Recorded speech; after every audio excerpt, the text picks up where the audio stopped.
ಗುರುಜಿ, ಸಂಸ್ಕಾರಗಳ ವಿಭಾಗದಲ್ಲಿ ಏನ್ ತಿಳಿಸ್ಕೊಡ್ತಿದ್ದೀರಾ? ನಮ್ಮ ಸಂಸ್ಕಾರದಲ್ಲಿ ಇರ್ತಕ್ಕಂಥ ವಿಚಾರಗಳಲ್ಲಿ 4 ವಿಧವಾದ ಇಂದ್ರನ ಕಾಂತಿಗಳಾಗಿರ್ತಕ್ಕಂಥ ಅಷ್ಟದಿಕ್ಪಾಲಕರ ಸ್ಮರಣೆ ಮಾಡ್ಕೋಬೇಕು. ನಾವೇನು ಹೇಳ್ತೀವಿ, ಪೂರ್ವ, ಪಶ್ಚಿಮ, ಉತ್ತರ, ದಕ್ಷಿಣ ಬಹಳ ಮುಖ್ಯ. ಈ ಪೂರ್ವ, ಪಶ್ಚಿಮ, ಉತ್ತರ, ದಕ್ಷಿಣ ಅಂದರೆ ಗ್ರಹ ಬಲ ಇಲ್ಲದಿದ್ದವನಿಗೆ ಗೃಹ ಬಲ ಮುಖ್ಯ, ಗ್ರಹ ಬಲ ಇಲ್ಲದಿದ್ದವನಿಗೆ ಗೃಹಮಲ ಮುಖ್ಯ. ಅದಕ್ಕೆ ಗೃಹ ಮುಚ್ಚತೆ ಅಂತ ಕರಿತೀವಿ. ಮನೆ ಒಳಗಿರ್ತಕ್ಕಂಥ ಮನುಷ್ಯ ಗೃಹದಲ್ಲಿರ್ತಕ್ಕಂಥ ದೋಷಗಳು ಹೆಚ್ಚಾಗಿದ್ದರೂ ಯಾವ ಗ್ರಹಗಳು ಏನೂ ಮಾಡದೇ ಇರತಕ್ಕಂಥ ಅವಧಿಗಳು ಹೊಟ್ಟೋಗುತ್ತೆ. ಅಂದರೆ ಸಾಧಾರಣವಾಗಿ ನೀವು ಪಶ್ಚಿಮದ ಭಾಗಲಿದ್ದರೆ, ದಕ್ಷಿಣದ ಭಾಗದ ಮನೆಯಲ್ಲಿದ್ದರೆ ಖಂಡಿತವಾಗ್ಲೂ ಆ ಮನೆಯಲ್ಲಿ ಪ್ರತಿದಿನ ಪೂಜೆ ಮಾಡದೇ ಇದ್ದರೆ ಯಾವ ಕಾಲಕ್ಕೂ ದೇವರುಗಳು ಒಲಿಯೋಲ್ಲ. ಅಂದರೆ ಇವತ್ತು ಪೂಜೆ ಮಾಡಿದರೆ ಸಾಯಂಕಾಲ ಸೂರ್ಯ ಅಸ್ತವಾಗ್ತಾ ಇದ್ದ ಸಮಯದಲ್ಲೇ ನಿಮ್ಮ ಫಲಗಳೆಲ್ಲ ಅಸ್ತವಾಗತ್ತೆ. ಅವತ್ತು ಮಾತ್ರ ಬ್ಯಾಟ್ರಿ ಚಾರ್ಜ್. ಹೆಂಗೆ ಅಂದರೆ ಕೆಲವೊಂದು ಫೋನ್ಗಳಿಗೆ ಚಾರ್ಜರ್ ಹೇಗಿರುತ್ತೆ ಅಂದರೆ ಇವತ್ತು ಹಾಕಿದ್ರೆ 2-3 ದಿವಸ ಬರುತ್ತೆ ಕಣೆ, ಯೋಚನೆ ಇಲ್ಲ. ಅಂದರೆ ಆ ಫಲ ಆಗಿರುತ್ತೆ. ನೀವು ಪೂಜೆ ಇವತ್ತು ಮಾಡಿದ್ರೆ ಹಬ್ಬ ಅಂದರೆ 1 ತಿಂಗಳಿರುತ್ತೆ. ಒಳ್ಳೆ ಮನೆಗಳು ಯಾವುದೋ ಪೂರ್ವದ ಮನೆ, ಉತ್ತರದ ಮನೆ ಬಹಳ ಶಕ್ತಿಯಾಗಿರುತ್ತೆ. ಅದೇ ದಕ್ಷಿಣದ ಮನೆ, ಅದೇ ಪಶ್ಚಿಮದ ಮನೆ ಏನಾಗತ್ತೆ ಗೊತ್ತಾ? ಯಾವ ಕಾಲಕ್ಕೂ ಇವತ್ತು ಪೂಜೆ ಮಾಡಿದ್ರೆ ಸೂರ್ಯ ಏನೇನು ಅಸ್ತವಾಗ್ತಾ ಇದ್ದ ಸಮಯದಲ್ಲಿ ಕರೆಕ್ಟಾಗಿ ಅಸ್ತವಾಗೋಗುತ್ತೆ ನಿಮ್ಮ ಫಲಾನು. ಅಂದರೆ ರಾತ್ರಿ ಅಕಸ್ಮಾತ್ ಬೇಜಾರು ಯಾವುದಕ್ಕೋ ಒಂದು ಕಾರಣಕ್ಕೆ ಮಾಡ್ಕೊಂಡಿರ್ತೀರ, ಬೆಳಗ್ಗೆ ಎದ್ದ ತಕ್ಷಣ ಪೂಜೆ ಮಾಡಲಿಲ್ಲ, ನಿಮ್ಮ ಹಣೆ ಬರ ಗೋವಿಂದ. ಯಾಕಂದರೆ ಫಲ ಇಲ್ಲ ಅಲ್ಲಿ.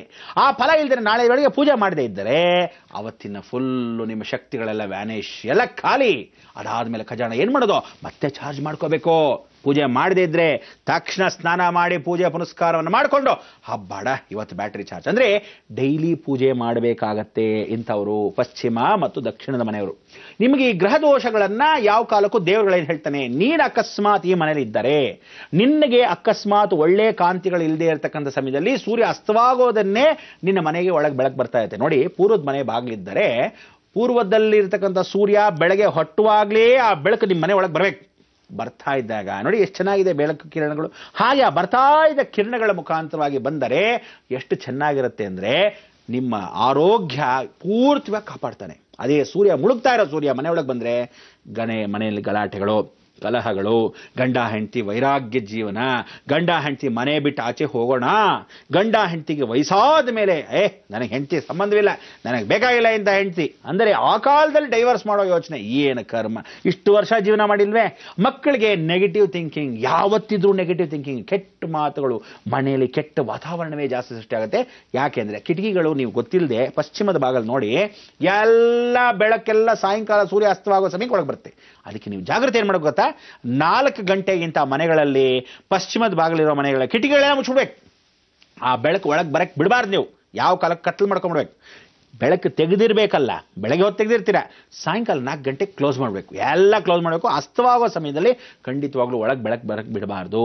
ಇದನ್ನೆಲ್ಲ ಮಾಡ್ಕೊಂಡಾಗ ಏನೋ ಸ್ವಲ್ಪ ಮಟ್ಟಕ್ಕೆ ಕಾಪಾಡ್ಕೊತೀರಾ. ದಕ್ಷಿಣದಲ್ಲಿ ಅಕಸ್ಮಾತ್ ಈ ರೀತಿ ಬೆಳಕುಗಳು, ಪಶ್ಚಿಮದ ಬೆಳಕು, ದಕ್ಷಿಣದ ಬೆಳಕು ಜಾಸ್ತಿ ಮನೆಗೆ ಬಿದ್ದರೆ ಏನು ಅಂದರೆ ಅಪಮೃತ್ಯುಗಳು, ಘೋರ ಅನಾಹುತಗಳು. ಘೋರ ಅನಾಹುತಗಳು ಅಂದ್ರೇನು?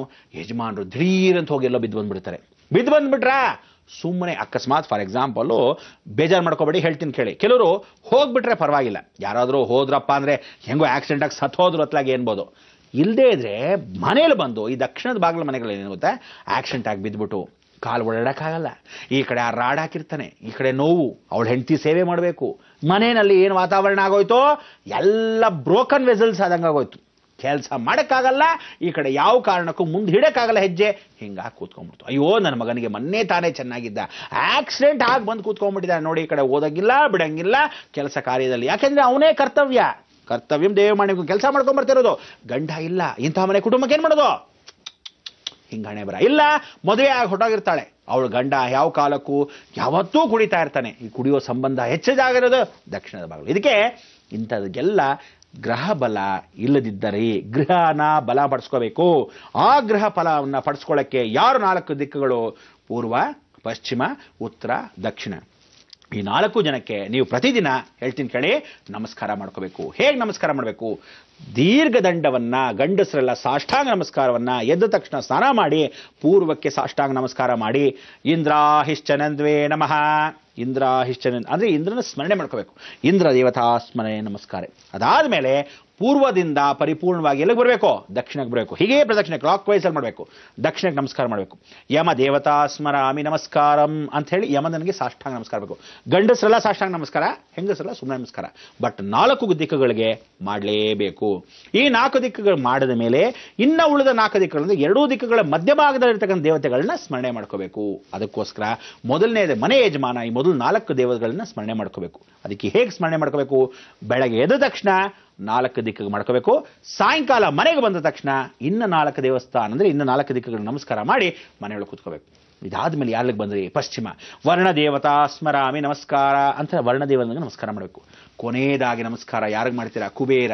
ಅದಕ್ಕೆ ಆ ಕುಬೇರನಿಗೆ ನಾವುಗಳ ಸ್ಮರಣೆ ಮಾಡ್ಕೋಬೇಕು. ಸ್ಥಳದಾತಾಯ ವಿದ್ಮಹೇ, ಜ್ಞಾಪಕ ಇಟ್ಕೊಳ್ಳಿ, ಸ್ಥಳದಾತಾಯ ವಿದ್ಮಹೇ ಗೃಹದೇನುವೇ ಧೀಮಹಿ ತನ್ನೋ ಕುಬೇರ ಪ್ರಚೋದಯಾತ್. ಆ ಕುಬೇರ ಸ್ಮರಣೆಯನ್ನು ಬಹಳ ಚೆನ್ನಾಗಿ ಮಾಡ್ಕೋಬೇಕು. ಸ್ಥಳದಾತನೇ ಅವನು. ಏನಾದರೂ ದೋಷಗಳಿದ್ರೆ ಉತ್ತರೇ ಉದಯ ಮುಖ್ಯ. ಅದಕ್ಕೆ ಅಯಸ್ಕಾಂತಗಳನ್ನ ನೀವು ಮ್ಯಾಗ್ನೆಟಿಕ್ ಎನರ್ಜಿ ಇಟ್ಕೊಂಡಾಗ ಮ್ಯಾಗ್ನೆಟ್ ಎಲ್ಲಿ ನೋಡುತ್ತೆ? ಪೂರ್ವ ನೋಡಲ್ಲ, ಉತ್ತರನೇ ನೋಡೋದು. ಅಂದರೆ ಉತ್ತರದಿಂದಾನೇ ಕೆಟ್ಟದು ಬರೋದು, ಉತ್ತರದಿಂದಾನೇ ಒಳ್ಳೇದು ಬರೋದು. ಅದಕ್ಕೋಸ್ಕರ ಆ ಉತ್ತರ ದಿಕ್ಕಲ್ಲಿ ನೀವು ಮಾಡ್ಕೋಬೇಕು. ಏನು ಸ್ಮರಣೆ? ಸ್ಥಳದಾತಾಯ ವಿದ್ಮಹೇ ಗೃಹದೇನುವೇ ಧೀಮಹಿ. ಗೃಹ ನಮಗೆ ಗೊತ್ತಿದ್ದೋ ಗೊತ್ತಿಲ್ಲದೇನೋ ಇಂಥ ಮನೆಗೆ ಬಂದ್ಬಿಟ್ಟಿದ್ದೀವಿ. ಗೃಹದೇನುವೇ ಧೀಮಹಿ ತನ್ನೋ ಕುಬೇರ ಪ್ರಚೋದಯಾತ್. ಆ ಕುಬೇರ ಗಾಯತ್ರಿಯನ್ನು ಹೇಳ್ಕೊಂಡಾಗ ಆ ಕುಬೇರ ಏನ್ ಮಾಡ್ತಾನೆ? ಲಕ್ಷ್ಮೀ ಕೃಪಾ ಕಟಾಕ್ಷವನ್ನು ಕೊಟ್ಟು ಮನೆಯಲ್ಲಿರ್ತಕ್ಕಂಥ ದೋಷಗಳನ್ನು ಅಲ್ಪ ಸ್ವಲ್ಪವಾದರೂ ಪರಿವರ್ತನೆ ಮಾಡಕ್ಕೆ ಆಶ್ವಾಸನೆ ಅಲ್ಲ ಆಶೀರ್ವಾದವನ್ನು ಮಾಡ್ತಾನೆ ಆ ಕುಬೇರ ಸ್ಮರಣೆ. ಇದನ್ನ ಬೆಳಗ್ಗೆ ಹೊತ್ತು ಮಾಡಿಕೊಂಡೇ ಹೋಗಬೇಕು. ಪ್ರತಿಯೊಬ್ಬರು ಆ ದಿಕ್ಕಿಗೆ ನಮಸ್ಕಾರ ಮಾಡದೇ ಇದ್ರೆ ಪ್ರಯೋಜನವಿಲ್ಲ. ಪ್ರತಿದಿನ ಬೆಳಗ್ಗೆ 4 ದಿಕ್ಕುಗಳು, ಸಾಯಂಕಾಲ 4 ದಿಕ್ಕುಗಳು. ಆ 4 ದಿಕ್ಕುಗಳು ಇನ್ಯಾರೋ ನೀವುಗಳ ನಮಸ್ಕಾರ ಮಾಡಕ್ಕೆ ರೆಡಿಯಾಗಿರಬೇಕು. ಆ 4 ದಿಕ್ಕುಗಳು ಯಾರು ಎತ್ತ ಅಂತ ನಾಳೆ ದಿವಸ ತಿಳಿಸ್ಬೇಕು. ಆದರೆ ಇವತ್ತಿನ ದಿವಸವಾಗಿರ್ತಕ್ಕಂಥ ವಿಚಾರ, ನಮ್ಮ ಸಂಸ್ಕಾರ, ಆದ್ಯ ಕರ್ತವ್ಯ, ಒಂದು ಮೂಲ ವಿಚಾರವನ್ನು ತಿಳಿಸ್ಕೊಡ್ತೀನಿ. ಗೃಹ ದೋಷದಲ್ಲಿ ಪರಿಹಾರವನ್ನು ತಗೊಂಡ ಆದಿತ್ಯ, ದಿವಾಕರ, ಭಾಸ್ಕರ, ದ್ವಾರಕ. ಅದಕ್ಕೆ ಇದನ್ನೆಲ್ಲ ಸ್ಮರಣೆ ಮಾಡಿಕೊಂಡಿರ್ತಕ್ಕಂಥ ನೀವುಗಳು ಆ 4 ಕಾಂತಿಗಳ ಸೂರ್ಯಂದು, 4 ದಿಕ್ಕುಗಳು ಪೂರ್ತಿಯಾಗಿ ಇಂದ್ರಂದು. ಇದನ್ನು ಸ್ಮರಣೆ ಮಾಡ್ಕೊಳ್ಳಿ, ಬಹಳ ವಿಶೇಷವಾಗಿರುತ್ತೆ. ಬಹಳ ಸಂತೋಷ. ಇಷ್ಟೆಲ್ಲ ಮಾಡಿರ್ತಕ್ಕಂಥ ನಿಮಗೆ ಇವತ್ತಿನ ಆದ್ಯ ಕರ್ತವ್ಯವನ್ನು ಹೇಳ್ಕೊಡ್ತೀನಿ. ಪ್ರತಿದಿನ ನಿಮ್ಮ ಮನೆಯಲ್ಲಿ ನೀವು ಮಾಡಬೇಕಾದಿಷ್ಟೇ, ರಾತ್ರಿ ಹೊತ್ತು 1 ಲೋಟ ಮೊಸರಿಗೆ ಏನೋ ಪ್ರತಿಯೊಂದು ಗಂಡಸುನು ಪ್ರತಿಯೊಂದು ಹೆಂಗಸುನು ಹೊರಗಡೆ ಹೋಗಿ ದುಡ್ಕೊಂಬರೋರಾಗ್ಲಿ, ಮನೇಲಿ ಇರ್ತಕ್ಕಂಥವಳಾಗ್ಲಿ, ಇಲ್ಲದೆ ಇರತಕ್ಕಂಥವ್ರಾಗ್ಲಿ, ಮಕ್ಕಳು ಹೊರಭಾಗದಲ್ಲಿ ಹೋಗಿರ್ತಕ್ಕಂಥವ್ರಾಗ್ಲಿ, ವಿದ್ಯಾಭ್ಯಾಸಕ್ಕೆ ಹೋಗಿರೋರಾಗಲಿ, ಗಾಡಿಗಳನ್ನು ಹೆಚ್ಚನ್ನ ಬಳಸ್ತಕ್ಕಂಥವ್ರು ಯಾರೇ ಆಗಲಿ, ಮನೆಯಲ್ಲಿ 1 ಲೋಟ ಮೊಸರಿಗೆ 2 ಸ್ಪೂನು ಪೂರ್ತಿಯಾಗಿ ಮೆಂತ್ಯವನ್ನು ಹಾಕಿಟ್ಬಿಡ್ಬೇಕು. 2 ಸ್ಪೂನು ಮೆಂತ್ಯವನ್ನು ಹಾಕಿರಬೇಕು. ಹಾಕಿಟ್ಟಿದ್ದು ಬೆಳಗ್ಗೆ ಹಲ್ಲುಜ್ಜಕ್ಕೆ ಮೊದಲು ಇದನ್ನ ಚೆನ್ನಾಗಿ ಕಲಿಸ್ಕೊಂಡು ನುಂಗು ಬಿಡಬೇಕು. ಇಷ್ಟನ್ನ ಮಾಡಿ ಏನಾಗತ್ತೆ ಎತ್ತ ಅನ್ನೋದು ನಾಳೆ ತಿಳಿಸ್ಕೊಡ್ತೀನಿ. ಆದರೆ ಅನುಭವ ನಿಮಗಾಗತ್ತೆ. ಶಾಂತಿ ಶಾಂತಿ ಶಾಂತಿ ನಿಮ್ಮೆಲ್ಲರಿಗೂ ಬೇಕು ಆ ಶಾಂತಿ. ಭಗವಂತನ ಕೃಪಾ ಕಟಾಕ್ಷರ. ಇವತ್ತು ಮಂಗಳ ಗ್ರಹ ಉನ್ನತವಾಗಿರ್ತಕ್ಕಂಥ ಉಷ್ಣಾಂಶವನ್ನು ಕಮ್ಮಿ ಮಾಡ್ಕೊಳ್ಳೋಕ್ಕೆ ಕ್ಷಿಪ್ರಾ ನದಿಯ ಯಾತ್ರೆ, ವಾರಣಾಸಿಯಲ್ಲಿ ಇರತಕ್ಕಂಥ ಮಂಗಳ ಸ್ನಾನವೇ ಪ್ರಾರಂಭ. ಜೀವನದಲ್ಲಿ ಗಂಡ ಹೆಂಡತಿ ಅನ್ಯೋನ್ಯತೆಗೆ ಹರಿದ್ರ ಅಲಂಕಾರ ಭೂಷಿತ ಲಕ್ಷ್ಮೀ ನಾರಸಿಂಹನ ಸ್ಮರಣೆ. ನೀವು ಮಾಡಬೇಕಾದ ಗ್ರಹಣ ಫಲವನ್ನ ನಾಳೆನೂ ತಿಳಿಸ್ತೀನಿ, ನಾಡಿದ್ದು ತಿಳಿಸ್ತೀನಿ, 2ನೇ ತಾರೀಕುವರೆಗೂ ತಿಳಿಸ್ತಾನೆ ಇರ್ತೀನಿ. ಎಲ್ಲರೂ ಮಾಧ್ಯಮದ ಮುಖಾಂತರ ಹೋಗಿ ಆ ಸ್ನಾನವನ್ನು ಮಾಡಿಕೊಂಡು ಎಲ್ಲ ರಾಶಿಗಟ್ಟಲೆಗಳಿರ್ತಕ್ಕಂಥ ನಿಮ್ಮೆಲ್ಲರ ದೋಷಗಳ ಪರಿಹಾರ ಆಗಲಿ, ಭಗವಂತನ ಮಂಗಳವನ್ನ ಮಾಡಲಿ ಅಂತ ಹೇಳ್ತಾ, ಲೋಕ ಸಮಸ್ತ ಸುಖಿನೋ ಭವಂತು, ಸನ್ಮಂಗಳಾನಿ ಭವಂತು.